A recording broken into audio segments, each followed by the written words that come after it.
You are now listening to the Hot Take Hotbox.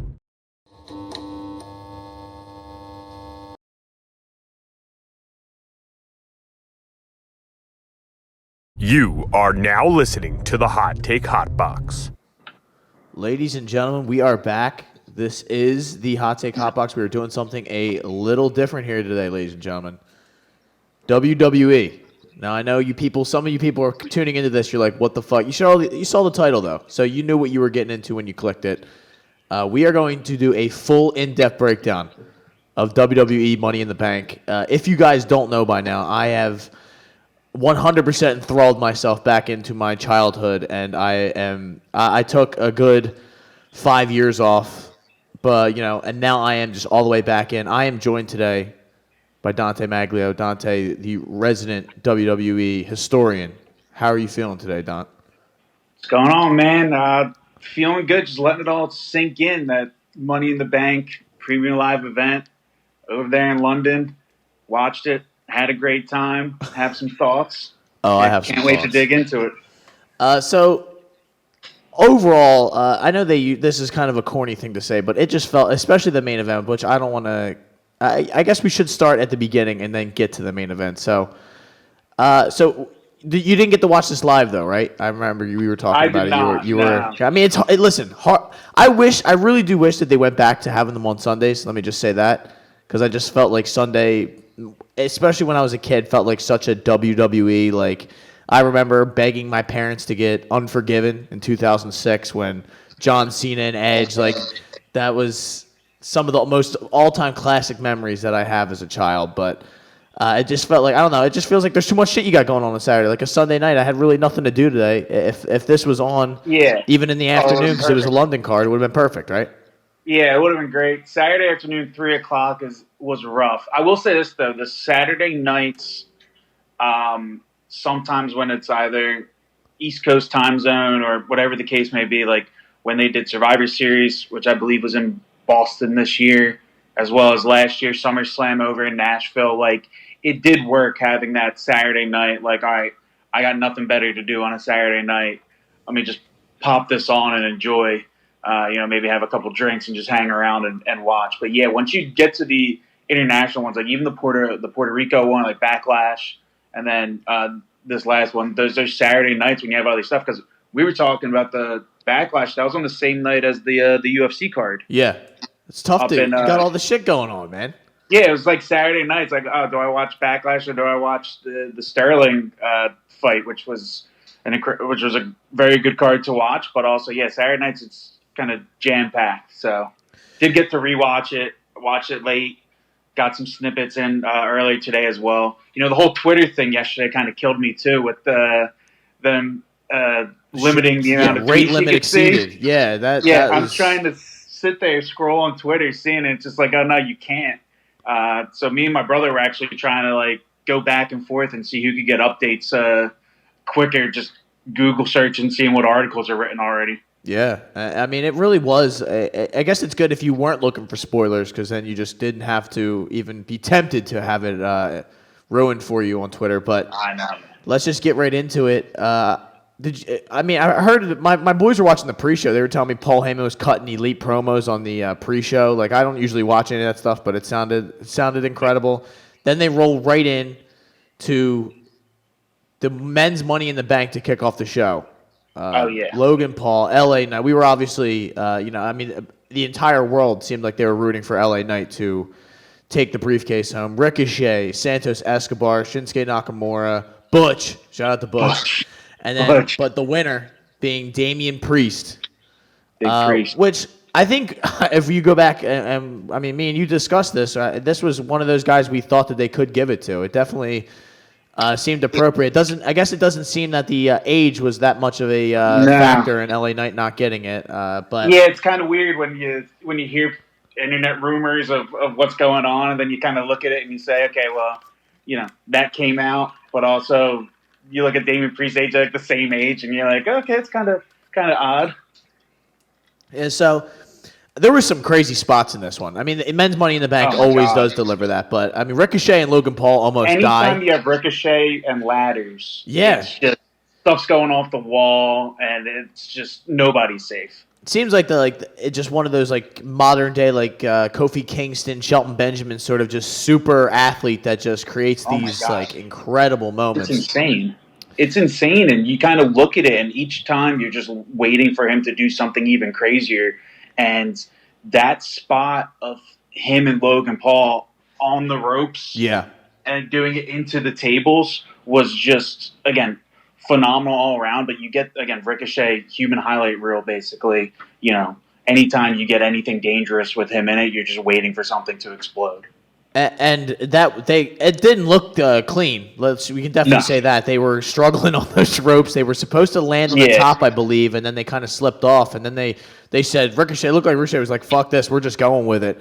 And they flipped head first into those tables. And Logan Paul got a gash on his shoulder and everything. It was. I give Logan Paul insane amount of credit for being able to just, because again, he's not a regular wrestler. I mean, he's a freak athlete, and it shows, and it has shown even when he dabbled in boxing as well. But like being able to just get thrust into this world with those premier athletes and just kind of not only just hold his own, but have a bunch of moments in this match where you're kind of sitting there, like when he tried to do the frog splash to Priest on the ladder, and he like landed that and kind of got up and had more action in that match. Like you look at that and you just kind of go, this dude is insane. Yeah, I mean, and that thing was like, listen, again, you really, as much as fake as it can be, man, there's not a lot of this stuff that you can fake completely. And that body to body on the ladder was ugly, man. As we have learned as kids, do not try this at home. Yeah. Breaking the ladders as well. Yeah, and I remember the days when those ladders used to break all the time. None of those ladders were breaking yesterday. They were not gimmicked ladders. They were 100% real, it seemed. Yeah.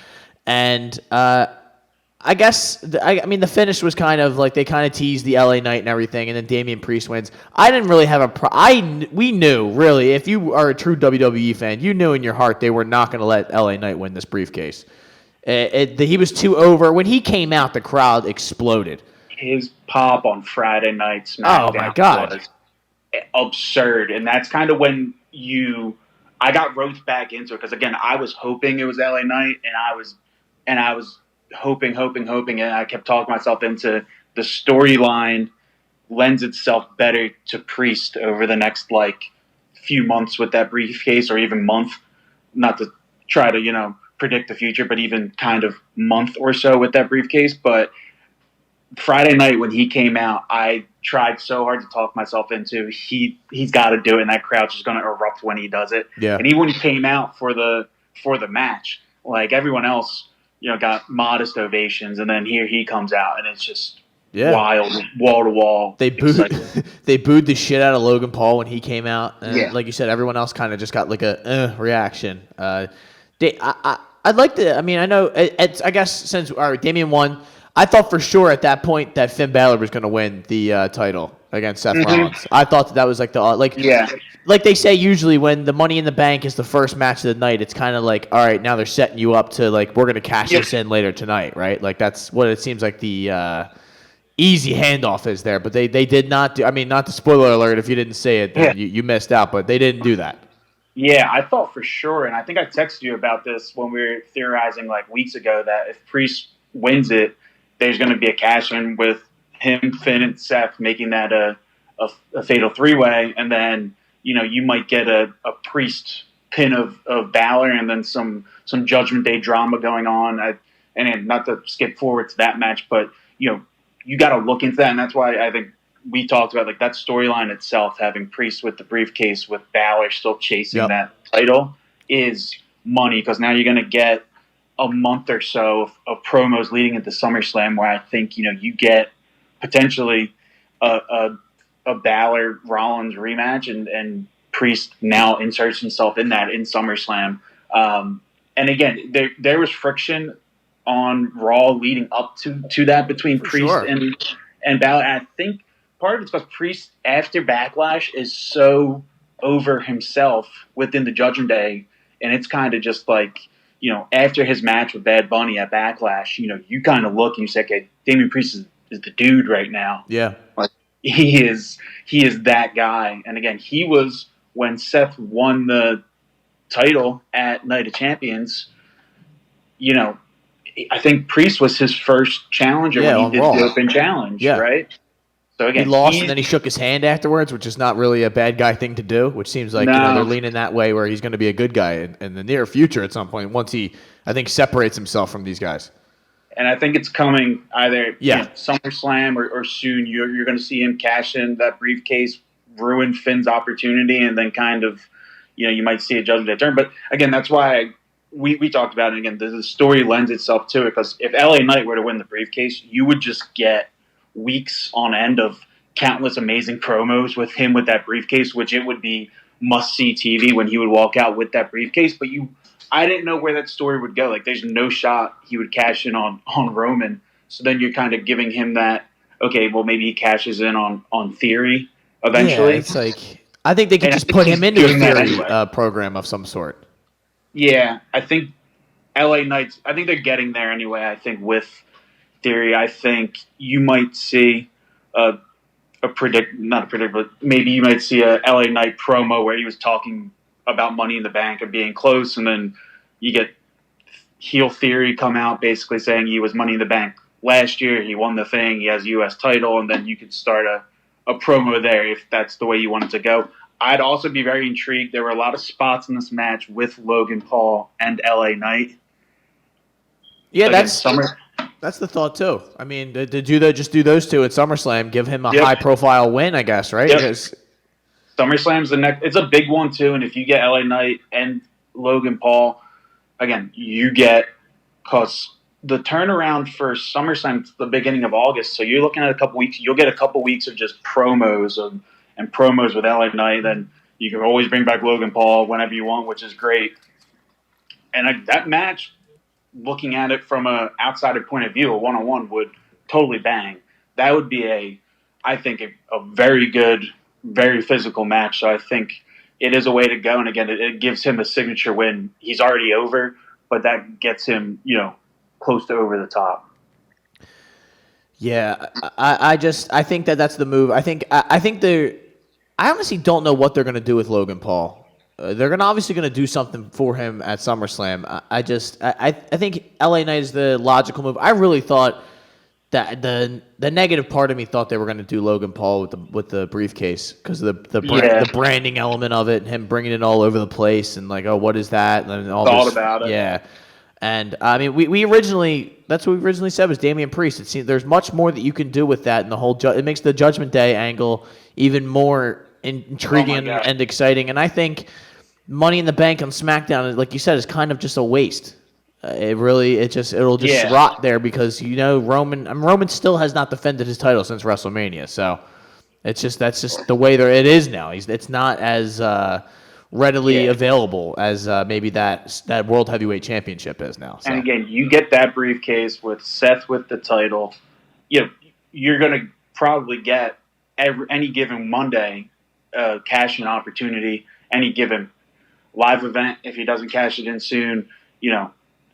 There's a storyline there, and there's also building up excitement there because, again, Raw's the 3-hour show. Not that it's got fit drop, but you kind of know everything that happens on Raw, and it's repeatable. Now, all of a sudden, with the Judgment Day angle, you're like, okay, where's this going? What's going to happen on any given Monday?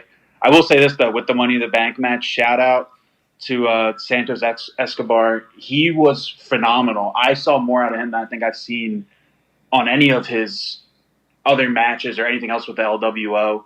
I thought he was put into some great spots there. I kind of knew he wasn't going to win. Between him, Butch, and Nakamura and Ricochet, you kind of knew, like, okay, listen, guys, like, thanks for coming out. Yeah. Thanks for coming out. Like, let's, do as great as it was. And I'll tell you, between Escobar and Ricochet, I thought those two really, had some really good spots where you were like, oh, my God, this is insane. Yeah, it was an awesome match, and 100% no complaints from me. I really... One of those things, like maybe if they would have gave it to Logan Paul, I'd have some complaints. But Damian Priest, it's as good as it was going to get next to LA Knight. But how about Liv Morgan and Raquel Rodriguez? They take the titles off of Ronda Rousey and Shayna Baszler. Shayna Baszler turns on Ronda Rousey. This was a match I really, if I'm being honest, did not care too much about. But this is my least favorite part of my least favorite part of the pay-per-view. I had just issues with the whole general storyline piece of it because you have Liv and Raquel back after maybe a month and a half or so, give or take. They've been out, and you put the titles on Ronda and Shayna, and they just, you would assume, start running through everybody just to switch titles back to Raquel and Liv with the turn coming from Shayna. It would just kind of felt awkward because when you're talking Ronda Rousey, when you're talking Shayna Baszler, it's like, they could just run through everybody, right? And then so you kind of, it just didn't make sense either.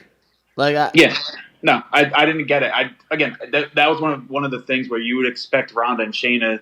They just got the titles. This felt like it should have been, instead of Ronda and Shayna, somebody else to have like an interim title while Liv was out. Yep. Like anybody else have those titles. Liv comes back, they get the titles back on them, and then Ronda and Shayna come back at SummerSlam and have a long run where they're basically tearing down every woman in the WWE and any team that wants to step up to them. But the Shayna turn is interesting, but that would have been even more interesting in a lead up into like a WrestleMania. Like that is a Ronda Rousey needs an opponent for WrestleMania. That's not going to include a belt for her. Give her somebody like Baszler. Yeah, I guess they're going to do this at SummerSlam. It seems that's just going to be the. Yeah. I mean, there's so much like talent on the roster that like some of these people are getting knocked off of these premium live events. Like Asuka didn't even get to be on this because they just knocked her down to SmackDown because there was too much going on this card that they really didn't want to just overload Asuka, Charlotte, and Bianca again. We're all. I mean, Austin Theory's like nowhere to be found on a given. I don't even know. It being 2 hours really hurts him on SmackDown, truly. Because if there was 3, they'd have a spot for him somewhere, I'd imagine. And the SmackDown roster is so loaded from top to bottom. Like, you can't give him any of the major names to feud with. So now all of a sudden, he's running feuds again, like Sheamus, Ridge Holland, Escobar, some of the other. Like, you're giving him those matches, which is great. But then again, like, he's not able to shine with or compete with like a Roman, a Jimmy, a Jay, a Solo, AJ Styles is on SmackDown. So it's like an interesting, very weird landscape where like Raw's not top heavy enough. So then you kind of get the same stuff. And then SmackDown is so top heavy. It's like, okay, you got guys like Theory. Edge hasn't been on TV in forever. He's coming back next week. Like you just get these guys that you're looking at and it's just like, I would love to see him shine, but it's almost like, well, who's it going to be against? Yeah. And how many times can you do Austin Theory versus, Bobby Lashley? Yeah, well, we can get more of Indishare on. I'm just Raw's horrible on a week in and week out basis, it seems. But listen, this really didn't do much for me. They have the titles again, Liv and Raquel. It seemed like I said this whole Rousey and Baszler thing was just kind of a waste of time, but. I guess I'll kind of leave myself open to see what they're going to do next. But how about Gunther? The best wrestler in the world. The best wrestler in the world. Total throwback, dude. I love this guy. I love the intro, him taking the jacket off the twirl. Everything about him. The whole gimmick right now is incredible. But he dominates Matt Riddle. I'm not a Matt Riddle guy. Let me just go out and say that. I'm not. I think he's another guy, kind of like Theory, that's in like an awkward spot to where, he kind of gets the same stuff because he doesn't have an opportunity. He's not a top guy, so he doesn't have an opportunity to shine like that. I think he was great in RK Bro. He was great when Randy first went out and he was holding it down while Randy was gone. And then even with that feud with Rollins, I thought was really good. And then he kind of took his hiatus. And then when he came back, he obviously, hasn't been – there's just too many guys. And, again, you're going to throw him up against some of these guys. And it's like, well, what do you expect to happen? So that's my thing with Riddle. Yeah, he really is just a guy who, he's okay in the ring and everything. But he's just a guy. Yeah, he's a guy. Yeah, doesn't do much for me at all. I don't need him to win a title, like any belt, and that's where he's at. He's in a belt conversation more often than not, and you kind of look at him and you go, I don't need you in the belt conversation. You're a good, funny promo every so often, and you do some very cool, former UFC type stuff, which is very cool. But outside of that, I there's no appeal there for me. But again, Gunther, you can put me in a match with Gunther and it'll be 5 stars because he is that good. Yeah. Like, he will make anybody look that good. I was actually talking to my brother about it. So I'll ask you this. How many of those chops do you think you could take from Gunther? Maybe 1 to 2, maybe. I mean, the first one's going to ruin me, and then I'm going to go not even have time to react for the second one, and then that's going to as soon as he starts pulling the hand back, I'm just ducking. Yeah. I'm like out of there, dude. And then he started doing the chops on the foot, on the ankle. I would be like, dude, I'm done with Riddle. I love the little takedown that he does, like the pick up the leg and kick the other leg out from. Like, he just does, and the dropping the knees on the ankle. Like, he was awesome. But then Drew McIntyre comes back. Oh my God! In front of his home people, man.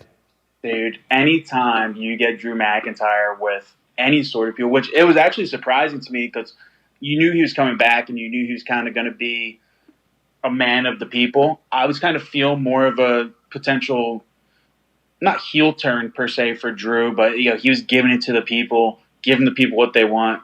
And anytime he, brings out his signature, the crowd goes nuts. Dude, that Claymore kick, dude. The crowd just goes wild. And then he keeps up, man. I was like, dude, he looked so like an animal on Saturday. I saw him on SmackDown. I went to a SmackDown taping about a year and a half ago. It was down in Charlotte. And that was when Drew was like immensely popular and over and top guy on SmackDown behind Roman. And he came out and did a dark match with Roman. But I've never seen a man of that size outside of Brock Lesnar move like that quick and that agile. And again, he just did that again, that flying like jump up from his back. Yeah. And you just look at this man. It's like this man shouldn't be able to move that way. Both him and Gunther, to be honest, like the two of them together, like you just look at them and say, okay, these two shouldn't be able to put on a 5-star match like this where they're, moving like this and being that, freak of nature, like shredded. That guy's an absolute unit, man. And he just, like you said, he moves around the way he moves around. It's just, it is a spectacle. It's incredible. I always feel for Drew, he carried WWE in part during early COVID. Thunderdome era Drew was, incredible. He had a good reign during that time. I guess he won the title during the WrestleMania at the Performance Center where there was nobody there. So again, he's one of those dudes that you would love to see get elevated. I personally think that he's gonna take that title off of Gunther. I think it's time. Yeah, I think again, you need Gunther to stop being Intercontinental Champion on Raw and start contending for Heavyweight Championship on Raw, and again, being one of those top tier guys without that Intercontinental. Like, he did his job. He elevated that title to a point where you're going to put it on Drew, and it's going to still be a very relevant, very cool title. Yeah. So it's time to say, okay, you know what? We got to kick you off to do other stuff. But again, man, like, this match at SummerSlam is going to be incredible. Just I always come back to that meme of Big E when he's talking about the big dudes bumping meats when you talk about matches. And that's basically what Drew and Gunther is going to be. It's just going to be a bunch of shredded dudes just going at it. It's going to be all. I am excited for that.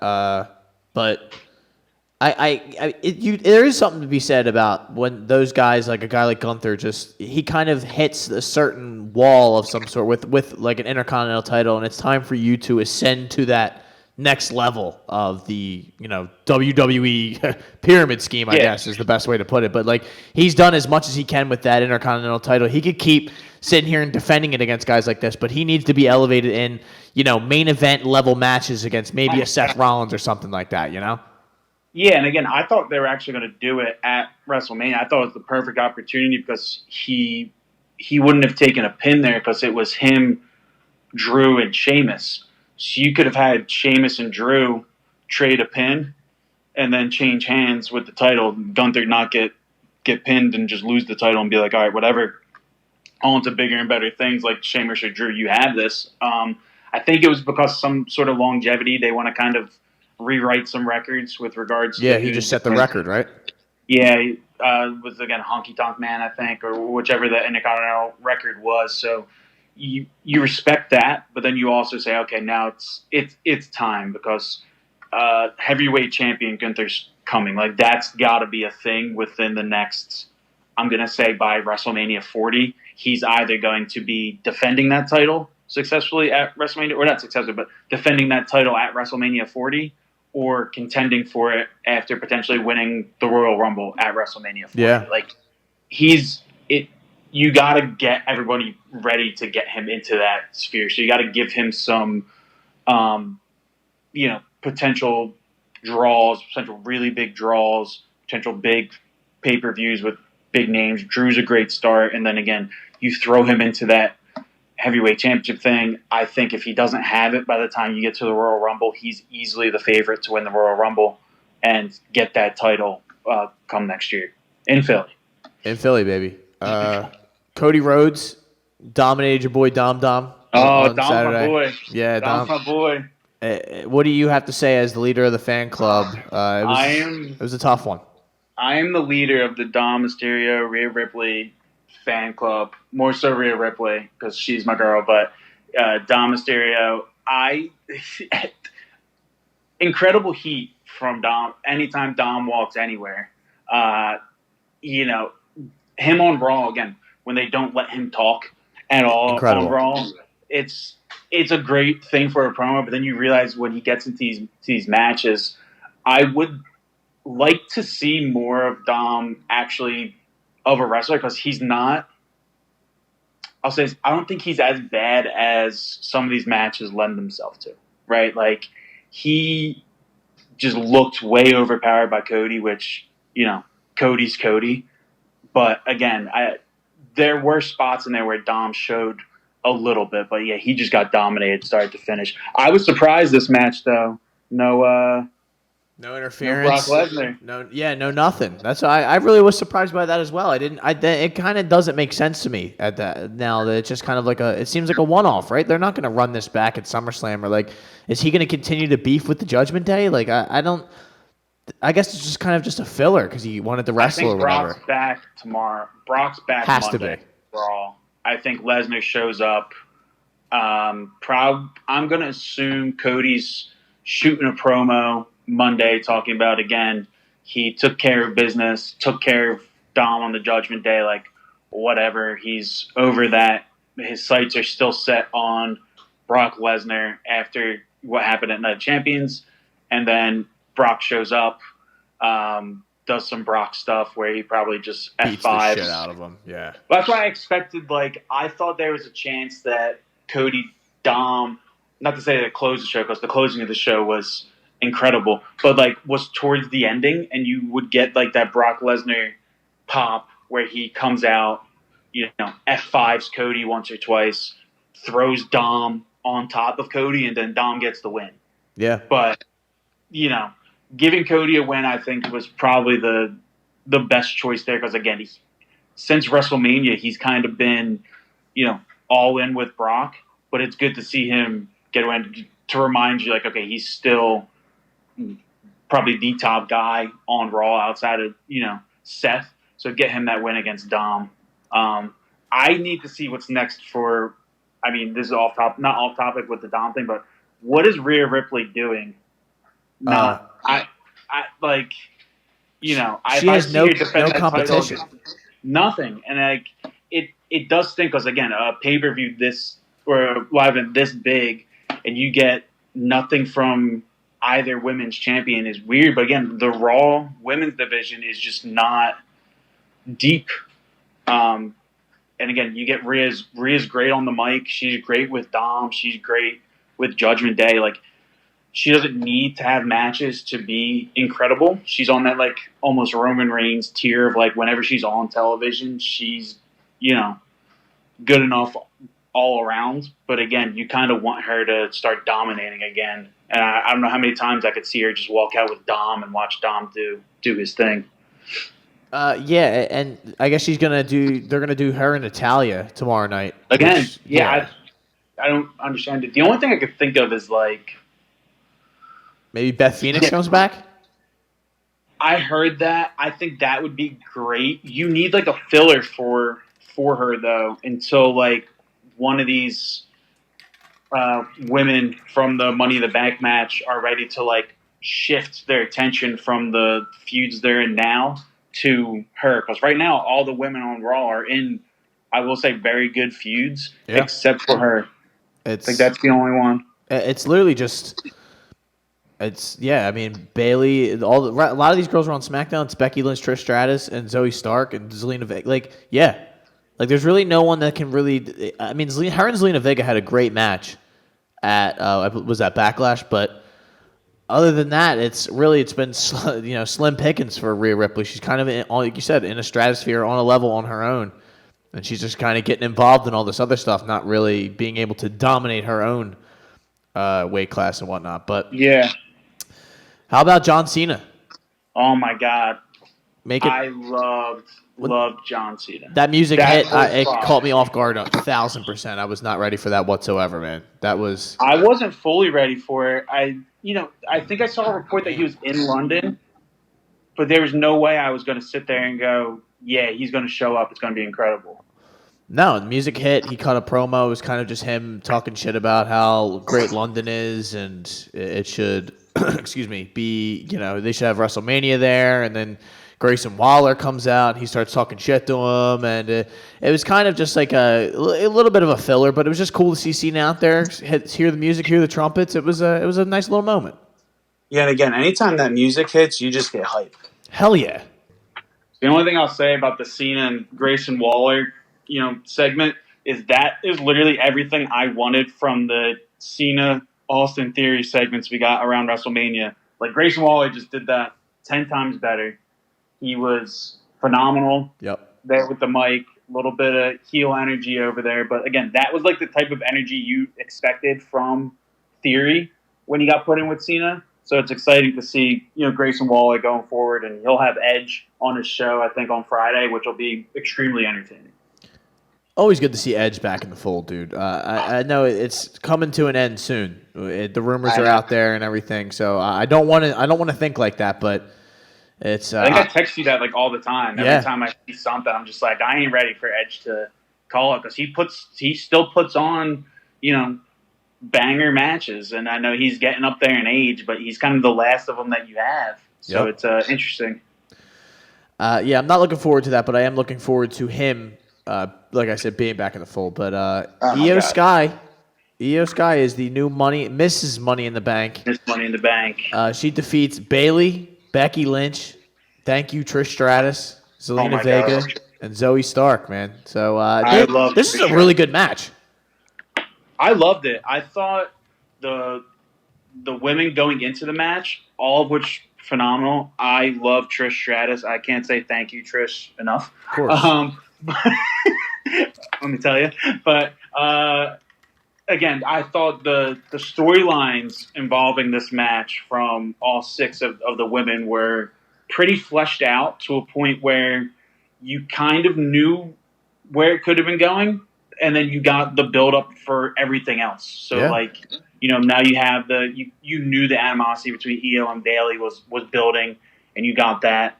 You knew Becky and Trish were going to be put into a nice spot there. You had that. So I think, this kind of had everything. It was a great match all around. I think it's probably the right winner. I think when we talked back at the men's Money in the Bank, we said there was a winner that we had hoped would win, but another one that made sense. Io Sky, I think, was both. Whereas you kind of thought, okay, she needs this push. The storyline's there for this push, and also it made the most sense with her with Damage Control and with Bailey and kind of their future potentially falling out. I think you're gearing up for a Bailey Io potentially SummerSlam match, which I think would be a great match, as well as Trish and Becky again at SummerSlam, which I can't get enough of that. Of course, and anytime you introduce a briefcase, a championship belt to a faction of some sort like that, it's just a nice little flame to a gas can to just get any sort of problem going on. And you're going to see that between Bayley's going to be jealous. She's Io Sky's probably going to be face. Bayley will be do some disgusting, rotten stuff to her. I would say I'd like to say I did like the finish here with the handcuffing Becky and Bayley together, and then her climbing over them. I thought that was awesome. Yeah, I thought that was a good spot because again, with Io and Bayley, you kind of had the hints of that. I think dating back to even Backlash, when I'm pretty sure they had a match around Backlash, but you were getting hints of, okay, this is kind of future going to be falling apart.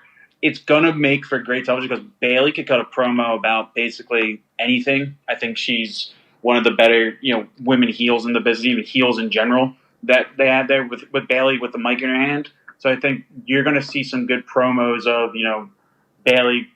Again, leading up to SummerSlam, if they do make this match, Bayley basically saying, "I made you, Io Sky," Oh yeah. last year at SummerSlam because she not debuted, but she came back last year at SummerSlam. Bayley with Dakota Kai and Io, so I think that could be a nice callback leading into this year's SummerSlam as well, which would be great. I was actually very impressed with the way Trish, for being around as much as she has. First of all, that was her first match with ladders she's ever had in WWE, which is wild. Yeah.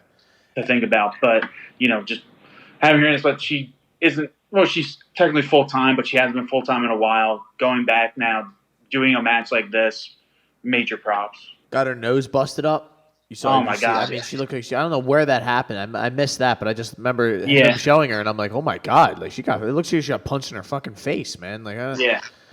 But overall, great match. I thoroughly enjoyed it, and I think like you said, right winner made sense. Everything involving it just was, I think, perfect. Yeah. So, I think you set Zoe Stark up a bit, being this alpha of the women's group, and again with Trish being with her and kind of grooming her, quote unquote. But she could be a person that could eventually contend with the Rhea Ripley's and those dominant females that you have. Because again, she was great in NXT during her runs there. I think being called up here, I think she's doing a really good job. Pairing her with Trish, I think was smart, so she's not kind of on her own island. And I think it's gonna lend itself to a very good, pretty promising future for her. And then Zelina Vega, you put her in any match, I think she kind of could shine doing her own thing. And again, kind of like Santos Escobar, fellow LWO members, like they both put on really good statement matches, like showing that, okay, we belong in these matches going forward. And I think, big things ahead for her as well. Yeah, I liked, I really like the idea, like you said, of having Zoe Stark with someone until she gets comfortable with the mic. I don't think it doesn't seem like she's 100% comfortable with that microphone in her hand yet. She's not awful, but you can just tell it's all new to her still. Being on the big show, it's a completely different element than doing your thing on NXT and everything. So to have someone talk for her, help her through this, and she's great in the ring. I mean, that power bomb that Zelina Vega hit, flipping over and then dropping her onto the ladder, that was, there were some good spots in this one. Io Sky doing the moonsault off the top of the ladder when she really didn't need to, but she said, fuck it, I'm jumping off this thing. So, yeah. And her signature, Zoe Stark, that was the Z360, I think, where it's like the kind of the flip. If you can get somebody, and you get someone like Rhea Ripley, you get someone, that could sell that as well as it should be sold, you're talking like looking very devastated. One of those moves that when it hits, it's going to hit hard. And I think it's again, she'll get to that point, but having her with Trish, and I mean, they threw her right into the deep end. Yeah. I mean, you had her with Trish, which obviously is great for her, but the first time she showed up was, interfering in a match and helping with Becky Lynch, who is, obviously the man, but top dog name right there. Just like, hey, go in there and you're getting thrown into this thing. Yeah, they obviously love her, and I think they have every reason to. She's got all the possible traits of a future, superstar, I guess you could say. It's, I guess they're all superstars technically, but, it's not actually. This makes me, looking at the women's division and looking at this Money in the Bank match, leads me to, again, have the belief or the thinking that you need another mid-tier, or you need a mid-tier belt in general in the women's division. Because right now it's just the two main belts and the tag belts. Like, you need a Intercontinental United States. Like, you need something where you could put it on a Zelina Vega, you could put it on a Zoe Stark. You can put it on somebody that's not Becky Lynch or Bayley or Bianca, and make it relevant, as well as make them have meaningful, awesome matches, night in and night out. Because right now it's kind of like, okay, you got the top tier fighting for the belts, and then you have everything else, which is, I think you have a pretty deep women's division at some point in time, depending on who's matching up with who, that I think you need them to try. Like, I saw a tweet the other day, maybe it's today, that when they said it was going to be Rhea versus Natalya again on Raw, like, you have a lot of women out there, like the Zelina Vegas, Mia Yim, Mi Chin, Sonya Deville, Chelsea Green.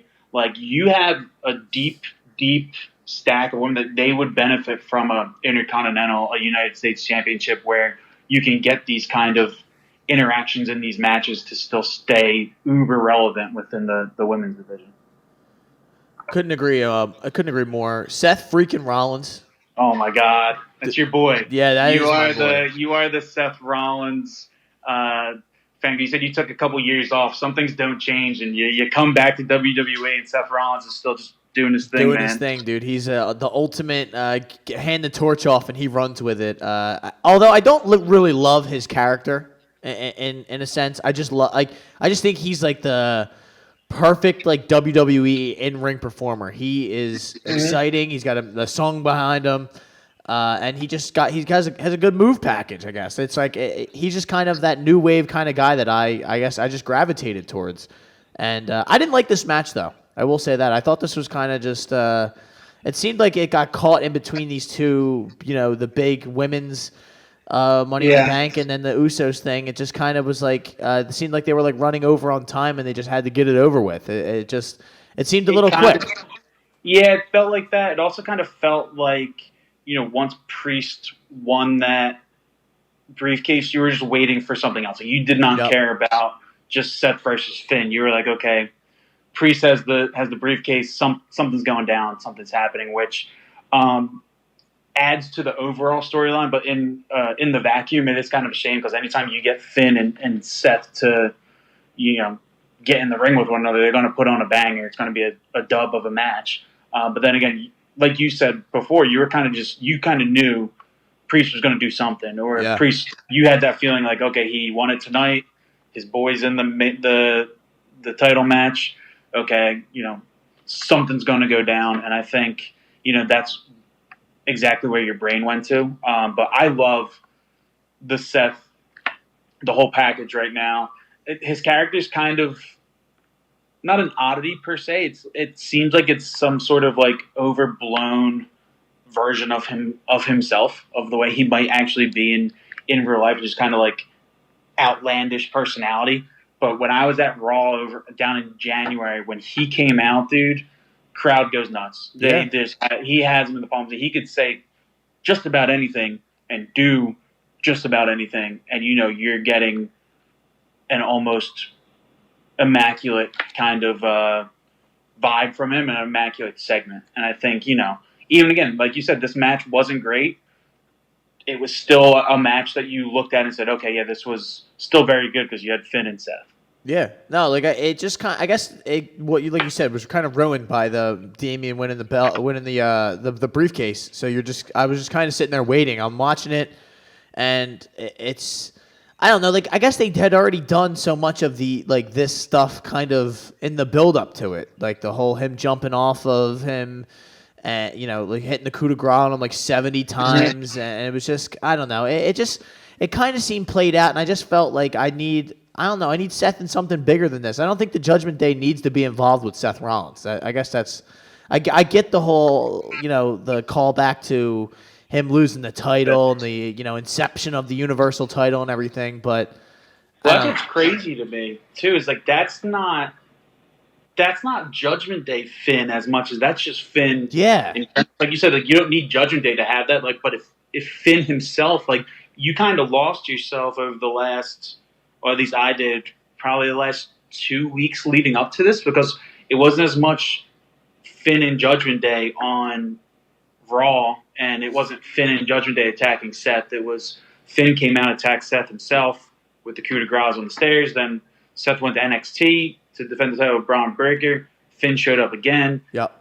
Finn had his match with Carmelo Hayes. So, like, you kind of, and Finn had that promo on Monday night that just the video running, kind of talking through and saying, like, okay, hey, they showed the clips back to when he was the Universal Champion and getting injured and all that. Like, that's just Finn. It's not Finn plus Judgment Day. So, again, you kind of got that feel of, like, okay, this is a great Finn versus Seth match. And then your brain just went back to, this is a Finn and Judgment Day now versus Seth match, because Damian all of a sudden can insert himself whenever he wants.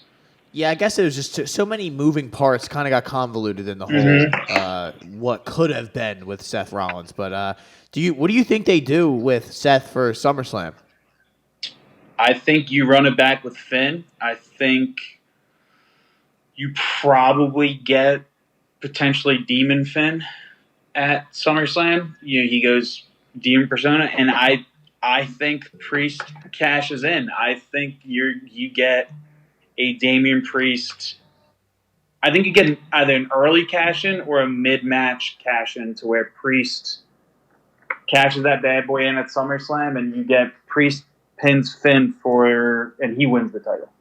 Yeah, like something where like Finn's about to win and then his music hits or something like that. He comes out and he screws him over of winning the title. And it has to be something where they won the separation of the Judgment Day. Not completely, but I think someone of that group has to leave. And I imagine it would probably be Damian, because it seems like they're trying to turn him into a good guy. And I don't think Rhea or Dom are going to be good guys anytime soon. So it I don't like think so. Keep those guys together, but I don't know.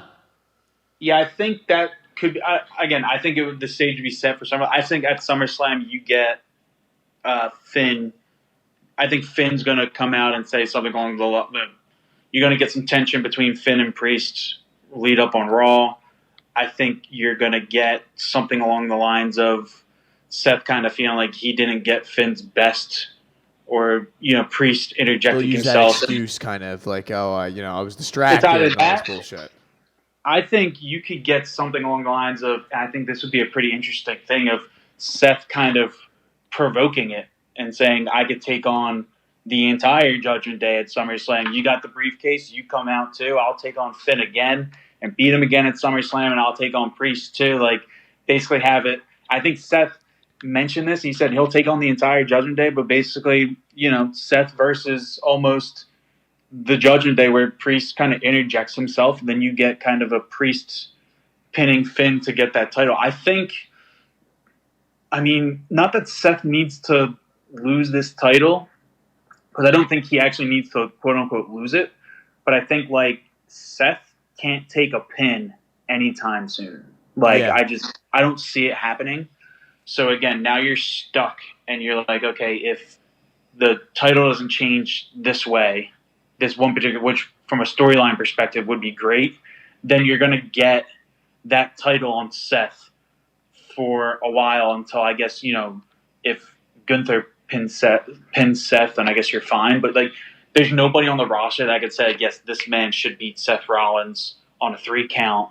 Like, Seth should eat that pin for him. Like, there's nobody there. So I think, from a storyline perspective, I think that would probably potentially make the most sense. Do a 3-way or maybe even like a 4-way with your boy Dom in there somehow, and just like you said, like where the odds are stacked against them, sort of. And even if you like don't want to take the belt off him, have him win in like a cheap way where they turn on each other, and he just kind of pins Dom and wins. And it's funny you mentioned that. I thought that's what they could have been leading up to. I literally thought, so this is going back to the Dom Cody match. I thought Brock shows up, F5s Cody to oblivion. Yep. Dom beats him, so I'm like, Brock just throws Dom on top of his body and gets the 3 count, technically beats Cody. And then you get some fire promos with Rhea and Dom with Seth basically demanding a title match at SummerSlam because he was able to do what Seth wasn't able to do, which was beat Cody Rhodes. Like, hey, I pinned Cody Rhodes. You did not.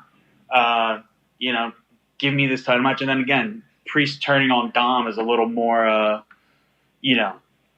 easier to digest than, again, when Priest turns on, eventually, if he does turn on Finn, you know how that is. I think you may potentially even get a heel turn, or not heel turn, but a turn against Priest earlier than that, because there have been talks about J.D. McDonough joining Judgment Day.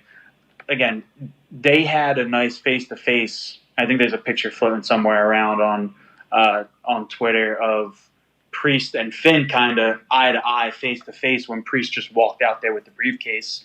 It wouldn't surprise me if they do a bit Judgment Day where Finn basically says, you know what, Priest, congrats on the Money Bank, and then they kind of turn on him there beat the shit out with McDonough. Yeah. And you keep Priest strong for a while, for at least until SummerSlam, until whenever, because, he can have a match with McDonough, put McDonough over a bit, but again, you know where that one's going to go. And then when Priest interjects himself into this match, it's not all happening at once. I mean, I think you go either way. I think with Priest with the briefcase, and this is what we talked about earlier, like the story lends itself to this, where you have so many avenues to go with this, but you kind of have that feeling of like it's got to be coming soon. I'd imagine, I just don't think they're going to hold on to this for all that long. It just seems like it's kind of a strike while the iron's hot situation. Yeah. I just don't know. Do you think when Damian cashes in that he wins for sure? Or is he going to try to do like the honorable thing and like try to like not cash in on like when a guy's down and then he like loses it like cleanly? I don't know. Like I just don't know if they trust Damian Priest to be like the guy who has the belt and carries the torch, I wouldn't be shocked if he loses, but I do think if he gets the belt, or even if Finn gets the belt, but if Damian Priest has the belt, I think it's an easier transition to the next guy who has the belt. Like, because I'm thinking months down the line, like I'm thinking months down when you get the Survivor Series or when you get to Royal Rumble or even when you get to Mania, like if Seth still has the title at Survivor Series, like I don't see him eating a pin there. So like I think if you change it now and you let Priest get it, I think it could be easier to say, okay, let's have Priest have a nice title reign for, I don't know, 2 premium live events, do like is it Payback and where I think Fastlane is in the fall before Survivor Series, like, do that, and then you kind of can slide right into Dante. Like, Priest isn't going to be a guy, I don't think, that demands this long, lengthy title reign. I think it's more or less like dating back to like 2017, 2018, 2019 WWE when like you had some title changes, when you had like, Bobby Lashley had a title reign that wasn't overly long. Yeah.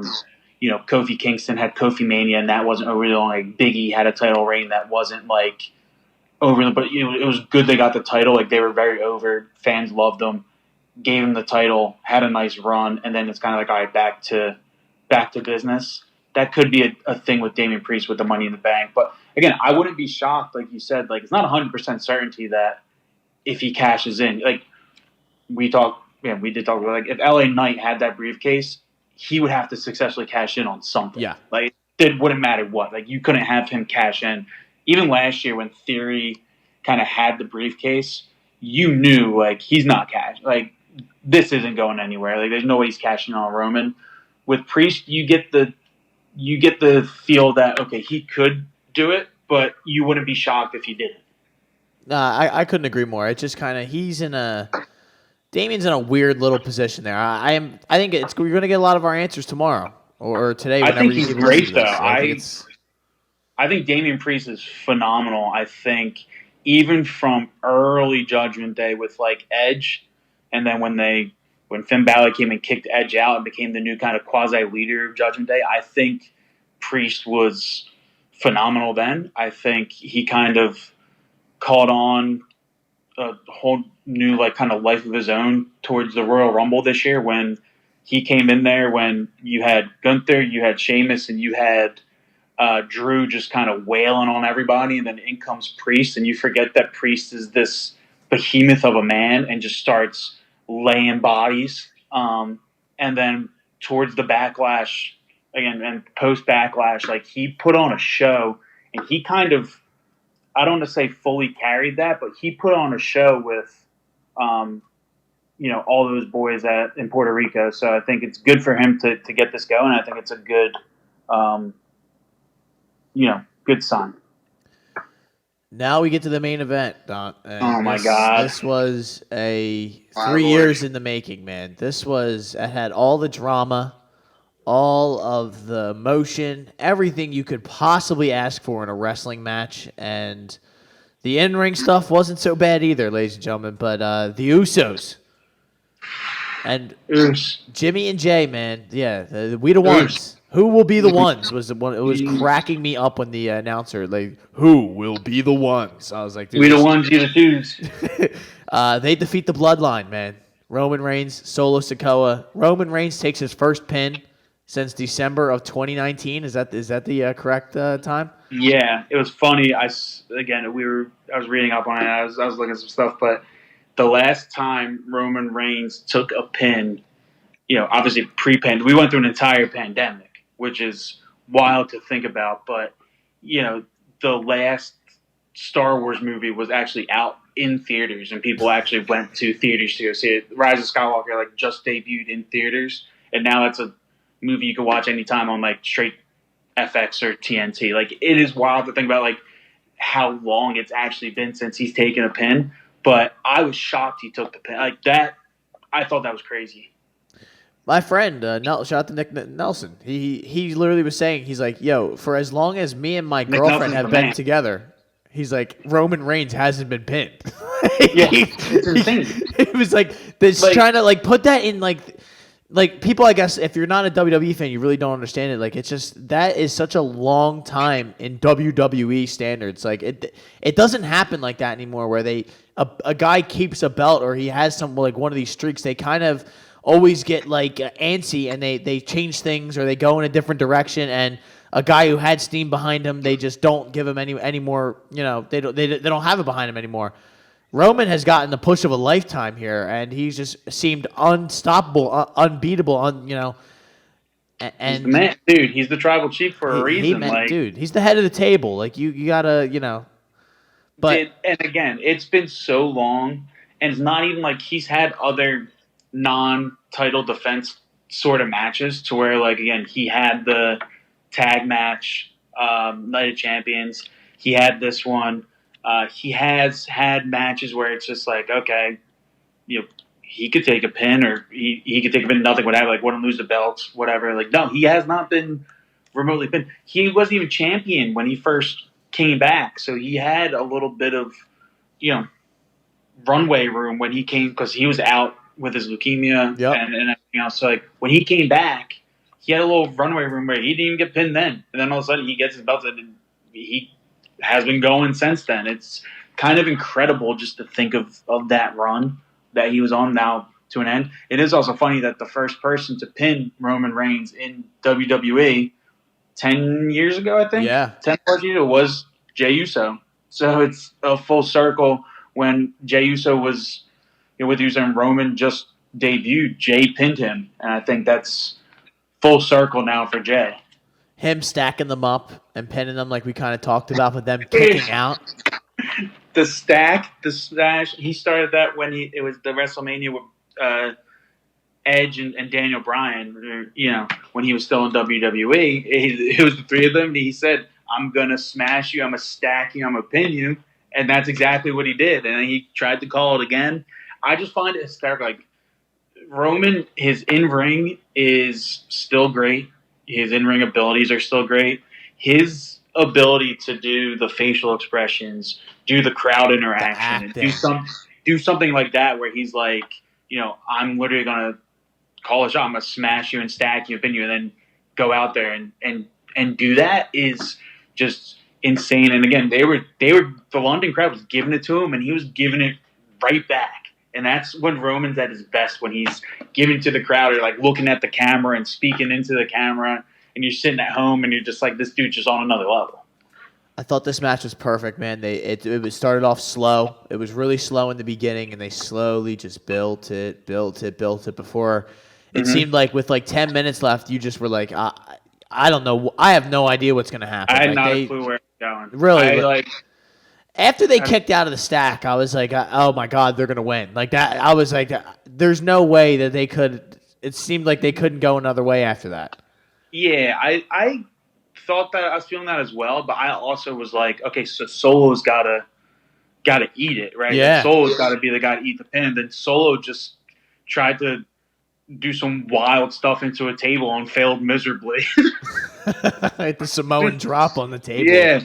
And he just felt. I think Solo is, for what he is now, incredible. I think he's gonna just get so much better. You saw the SmackDown on Friday right before, where the crowd was chanting Solo, and I think Jimmy and Jay, one of them said, Solo is about to be the next, whether it be tribal chief or head of the table or whatever, and then Roman laughed it off. But yeah, Solo's that dude if he gets his moment to shine. He had a bunch of moments in this match where he was Samoan spiking.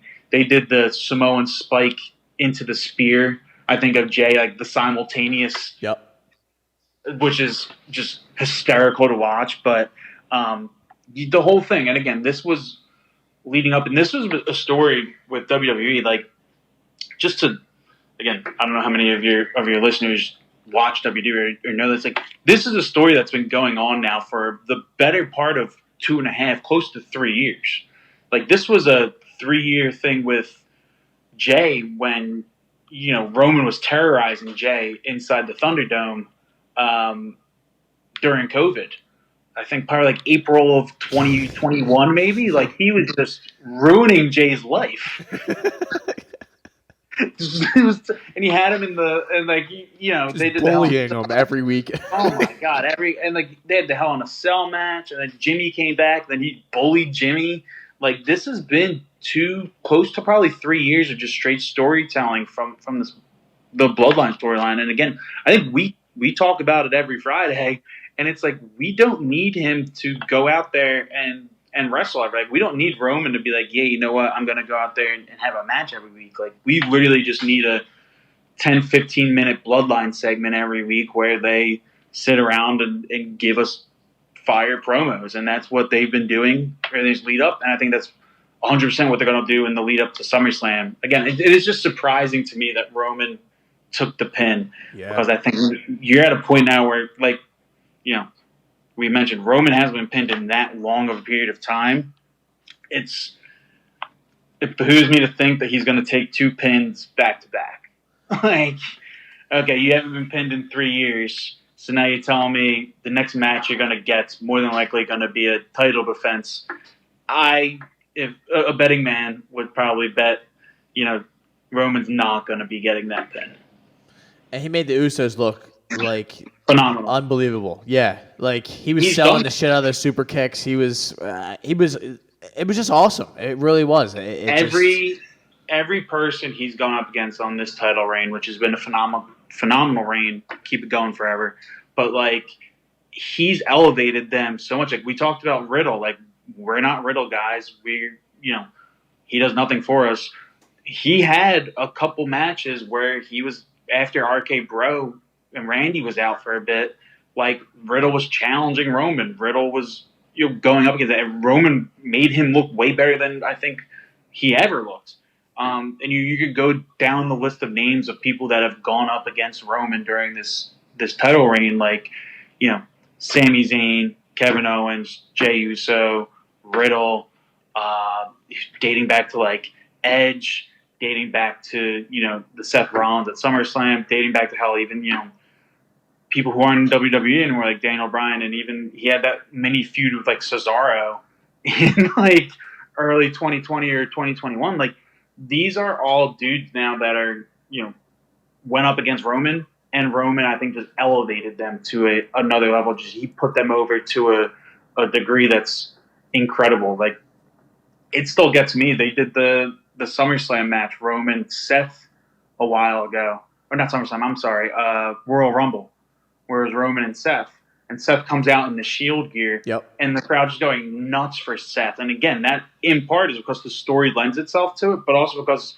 you're going up against with Roman, and I think Roman's just that kind of guy that you can put anybody against them. It's going to be a cinematic type of match where you're going to get weeks of promos, and I think it does help that he doesn't wrestle every week, right? You can build up these promos, you can build up these interactions into a match that is long awaited.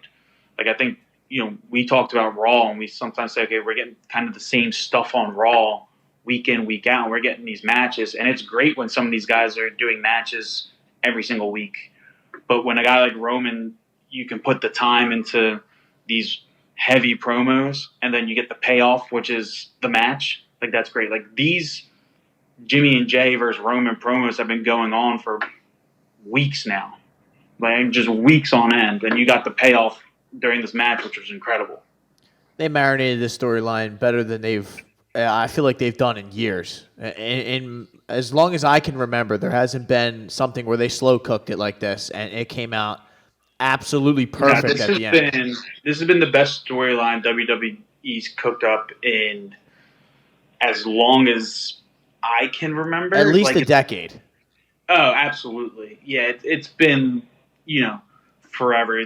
There's only been a small handful of even feuds in WWE that have gotten to this level, and I think most of them have included John Cena. Yep. So we're at the point where the most recent one that comes to mind is the Cena AJ Styles feuds they had kind of 2016 through 2017. And again, that was one of these things where they wrestled at live events. You didn't see Cena out there all the time wrestling, but they cut promos, and they were the two, biggest names in the wrestling world at that period in time. So I think it was a no-brainer type of feud. And you're getting the same thing here, where, again, Roman's the biggest name in wrestling, and Jey Uso and the Usos are, Main event Jey Uso, baby. Yeah, they're close. And that match at SummerSlam is going to be... Oof. So you think they're going to do Roman's going to defend his title at SummerSlam against Jey? Yeah, I think Jey calls him out more than likely. He says, "I pinned you, and now I want to pin you for the head of the table. I want to be the undisputed champ. This. I think I'm not sure how it's going to go down because again, and that's one of the things too. Like this whole storyline has been so unpredictable, just because."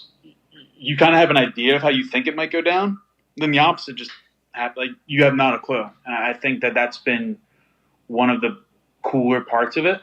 I don't even know how this whole thing's gonna work itself out, but I think you definitely get Roman and Jey at SummerSlam. If it were me, and this is my just like dream scenario, I know I've talked about this with a couple of friends, like my one buddy Joe, real huge wrestling guy. I talk about my brother too, like. Give me almost Roman Reigns just tearing through the entirety of the bloodline. Like, I think you might get a point now where not that he blames Solo for the loss, but he's almost like, hey, this doesn't happen when I'm on my own. I put my faith in the family betrayed me type thing. Like, whatever, I don't need the family. I can do this on my own. Then he just runs through Jey once or twice, how many times he wants to get it. He runs through Jimmy because, no one cares much for Jimmy as a Solo. And then he runs through Solo. I really don't think they'd waste our time with doing Jimmy. I think everyone knows Jey's better. Yeah, you just jump right to Solo. Yeah. And then you do like a Solo thing into like Survivor Series, and he just runs through his family. You kind of get this. He's an amazing heel right now. And I won't say it's going to be a face turn, but you get this face kind of feel to where like, we are rooting for Roman to just obliterate the rest of his family. Yeah. Right now, everyone wants Jey. Everyone's like, yeah, Jey get the title. Main event Jey. I think you get to a point where, like, Roman says, I don't need family. I'm on my own. Me and Heyman are just going to do our thing. Maybe Heyman leaves him. I don't know. But, again, you get this thing where Roman just is on a tear. just taking down his family, then you're rooting for him to take down. Like, you're just sitting there like, yes, 100%. Like, give the bloodline everything. Just tear them all down. And then, the No, my bad. I was gonna say I could see Heyman orchestrating orchestrating Solo to turn on Roman, so that he becomes like the new guy for Solo, so that Solo, because Roman doesn't need Heyman to talk for him anymore. He may have needed that as a crutch in the beginning, but he can do whatever he wants by himself now. I don't know if they would go that route, but Solo still needs somebody to talk for him, and Paul Heyman can still do that. Anyone you put with Heyman is great. I wouldn't mind it. Only reason being is because I have wanted Heyman to kind of expand his stable past just Roman. For a bit, like, he was always just a one-man guy. Yeah. Like, it was your boy, CM Punk. Shout out. And then it was advocate for Brock Lesnar, and that was it. Now it's Wiseman. I think I read in an interview that he has a very small list of people that he'd be willing to work with, and I wonder now if after the whole Bloodline thing, like, he would put Solo as a solo act as someone to work with. But, like, we talked about not having much for a Shayna Baszler, for Ronda Rousey, especially Ronda Rousey. Like, that dynamic of having a female within, Paul Heyman's kind of aura, always kind of thought was a great idea, something that they should have done. So I wonder if Roman says, "Hey, Paul, I don't really need you," he jumps over to Soul, but maybe he brings anybody else with him. Because again, add to the bloodline. Yeah, and again, you could add anybody to the bloodline. I mean, we saw it with Sami Zayn. Like, you could add anybody in there. I think, it does make sense for Solo to kind of join his real brothers. And because, again, Roman doesn't – I think we're realizing, like, Roman does not need Solo. And one of the things I'm constantly getting reminded of probably from WrestleMania on, how they booked Roman, is you kind of forget how dominant Roman is in the ring by himself, one-on-one. Like, last year's match at SummerSlam with Brock, phenomenal match, but Roman was great in that. Yep. Even WrestleMania against Brock. Like, you keep going with, like we talked about, he put so many people over, but he dominated so many people. Just straight dominated a ton of people. So I think, getting him back to that, you know what, I tried to elevate my whole family. I tried to get everybody on here. Didn't work. They all turned against me. Now it's just me. I'm going to do what, Roman Reigns, what I'm going to do, and just, dominate everybody. I am so excited for Raw tomorrow, Friday Night SmackDown on Friday. But you think the Roman shows up on Friday? Or you think they give it a week to let it simmer? I think Roman shows up. I think if I remember his schedule, they came out with a nice little draft schedule. I think he's working. It's like, does he have a day off or not? I think he. If not, they could carry with Jay and with everybody else. The one thing I'm gonna, and I talked to my brother about this. The one thing I talk about is once you get Roman potentially running through the bloodline, running through the Samoan family tree, there's one guy out there. There's one guy out there that hasn't been back in WWE in a while. You think he might show up? I know he's busy filming whatever Fast and Furious movie they're on right now, but can you smell what The Rock is cooking? If you get through Jay and you get through Jimmy and you get through Solo, I mean, you got to think like, all right, there's one more wrestling Samoan out there that we can think of that has a nice legacy that, again, doesn't – like, that's another match. And I think one of the things with Roman is you don't need it to always be a title match. It helps when it is. But, like, again, his last – 2 premium live events he was on, well, the one was a tag title match, and this one was just a tag team match. Like, you don't need it to always be for the title, but again, you never know. Yeah, you never know. The Rock and Roman Reigns does not need a title, for the record. Right. They could run that wherever, whenever, however, and it's going to draw numbers. It's going to draw my eyes. Everyone, casuals, will be watching it. Because Yeah. I mean, you see Roman Reigns on commercials for the Olympics and stuff like that. I get the connection and everything, but still, like, he's a big enough star. He's like near that John Cena level, man. Yeah, you needed to, like, again, you got to strike when, like you said, it doesn't need a title. So if you were to take the title off him over the next, I don't know, year or so, right, you can wrap up this quasi-bloodline storyline. You could get to a point where it's like, all right, you know what, this doesn't need a title, but then again, like, it's still going to be a great match, and the story's there, right? You know, people were thinking about it. You remember back when, I think it was either Rock Cena 1, maybe, where The Rock came back and then didn't really do much anything for a year, but it was like, okay, it's going to be Rock Cena at WrestleMania next year. Like, they called it early. And then it was just a year buildup of like, oh my God, there's going to be amazing Rock Cena. They could do something similar to where he's calling it the whole bloodline, and then Rock comes out and he's like, you know what, we'll settle the bloodline dispute at WrestleMania, and then just doesn't matter how much time in between it is. It's just like they're out in the open. Like that Rock Cena thing, like they said, all right, Rock Cena, match of a lifetime. Then you had Match of a Lifetime Part 2, which is incredible. But you had like Match of a Lifetime. You know, you had a year build up. Did it get old a little bit? Possibly, but no one cared. You can do the same thing. Nah. But they're just such big names. That shit was incredible. Looking back, like, it still stands the test of time. I mean, man blew his quad out. I think that shit was crazy. But I still couldn't believe that The Rock won the first one. But I will say, I think the sooner the better if they're going to implement Dwayne in this somehow.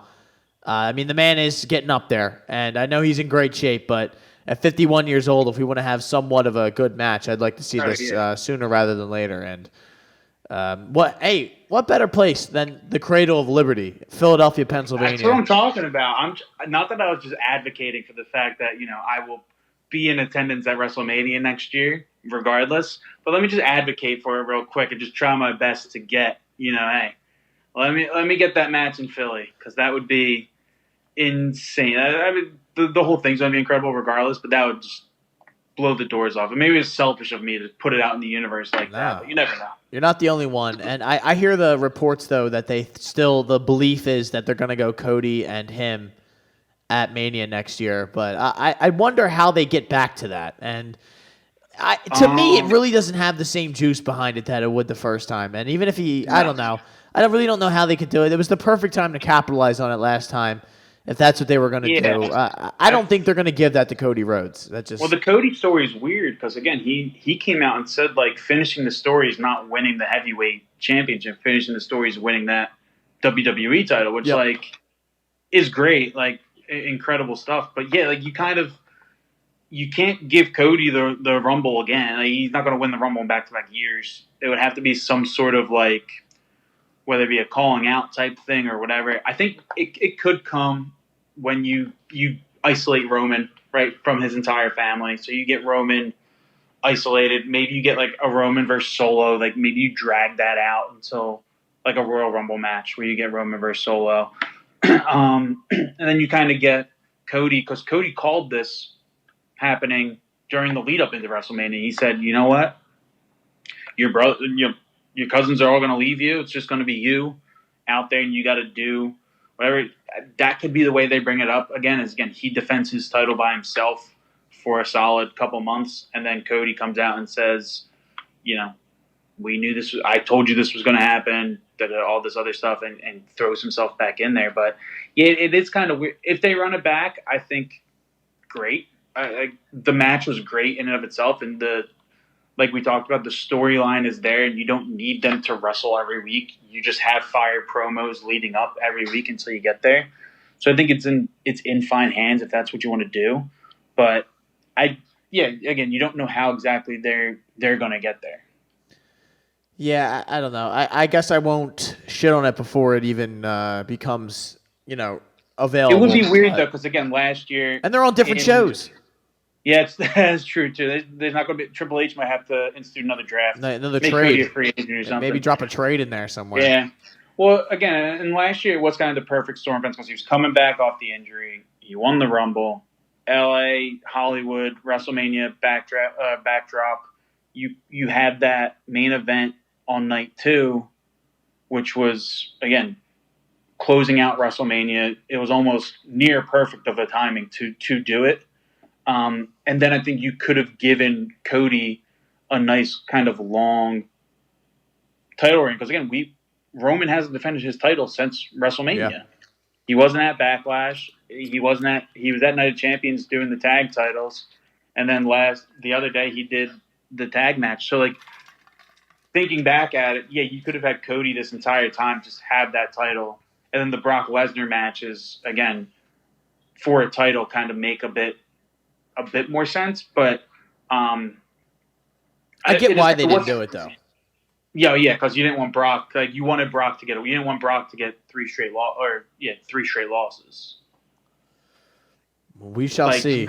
I mean, you wanted Brock. You wanted Brock to be with Cody, and you didn't want, like, okay, well, we can't change the title off of Cody now, so, like, what are we going to do with Brock? Which, again, it makes sense, but it is also one of those things where, hindsight's always 20/20. I trust Triple H.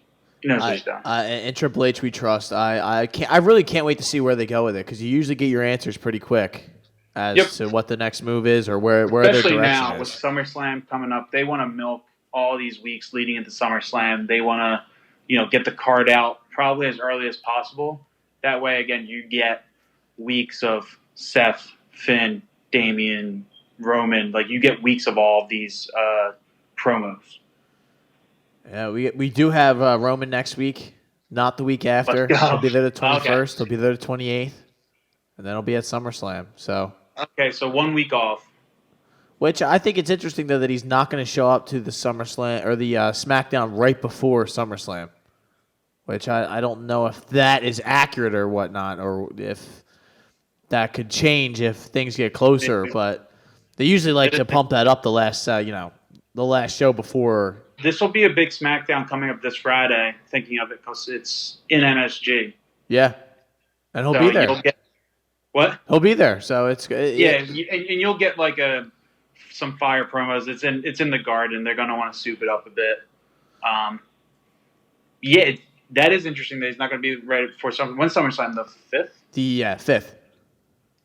We have to do a live stream for that one. Fuck, I don't know. I am so excited. I'm already excited for that. That's how much they have me already like wrapped up, man. I am like, there's really no like set matches yet, so it's kind of like, where are they really, like, where are they gonna go with a lot of this shit? And like Edge is just a back now, so it's like, where is he gonna like filter in here? Like, who's going to come out during this Grayson Waller segment and ruin it and set something up with him, right? So it's like, honestly, if Grayson Waller's cleared and if he can wrestle, I wouldn't mind Edge taking it to Grayson Waller at SummerSlam and putting him over as a nice heel. No, I can't. He's got to spear the shit. He's spear him through the ring, man.